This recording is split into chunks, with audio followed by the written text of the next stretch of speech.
Mistake number 6, not being professional. Now what I mean by not being professional is just when your boss says to you, that wasn't professional, you didn't do that in a professional manner. Now he was probably talking about a situation where you maybe let something affect you emotionally and it affected your judgment at work. It's the exact same thing in a street fight.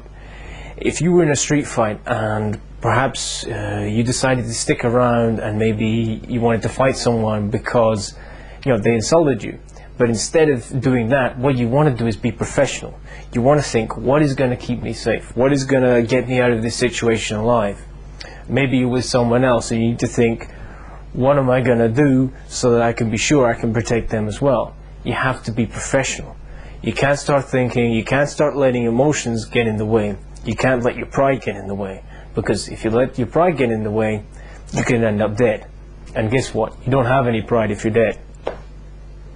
Mistake number 7, thinking your black belt is going to protect you.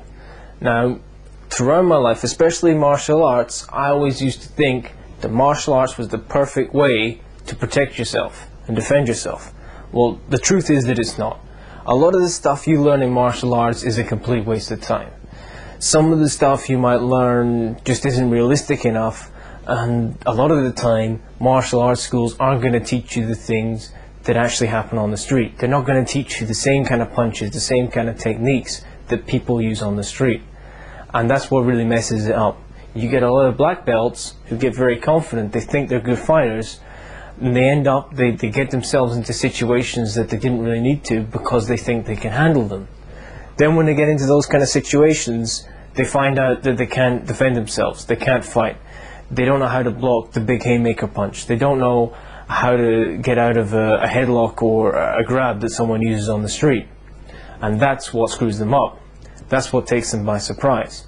So don't think that your black belt or your martial arts training is going to defend yourself in a street fight. Mistake number 8, allowing yourself to be bullied. Now, this is a situation that you get into where somebody picks you out as a victim. Somebody picks you out as a target.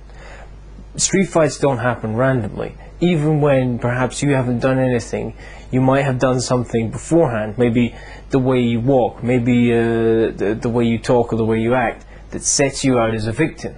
Now this usually starts because perhaps you don't feel confident about yourself inside, and that penetrates to the outside. You don't put your head up, you don't look around, your head's down, you've got this really small area that you're sort of focused on, and that means anything outside that area you can't see. So you're not going to see the attacker coming, you're not going to see the mugger coming, even if they're only maybe 10 feet away, because you've got that kind of downward look about you. The idea is that you want to look around, you want to be scanning the area, seeing what's happened, seeing people that are coming towards you. If you do that, then you're less likely to become a victim, you're less likely to be bullied. That's because you can see them coming. They don't want to have a fight, they don't want to end up fighting you, now they just want to mug you and get away as quickly as you can. So if you can make sure that you don't look like a victim, you don't look like you can be bullied easily, then they're not going to pick on you. Mistake number 9, not knowing exactly what to do in a fight. In a street fight, you don't want to hang around panicking, hesitating what to do. You need to know exactly what your plan of action is. Now that comes from making a game plan. You don't want to be in a situation where somebody attacks you and you panic, or perhaps you know something, you know what to do, but you get caught between two places. You don't know if you should use a punch or a kick. You need to think about, what kind of things do I need to learn that are going to help me in a situation. Don't think about the kind of situations that aren't going to happen, perhaps like the situations that you learn in martial arts class, because they don't always happen. Then you get hit with the panic and the frustration of not knowing what to do. If you do know what to do in a street fight, it saves you panicking, and it means that you're more likely to get out alive. Mistake number 10, the biggest mistake of them all, not getting help. Now, this is the same with anything. If you've got a problem and you need to sort it out, you're not going to sort it out by not doing anything. You're not going to sort it out by not getting help from anyone.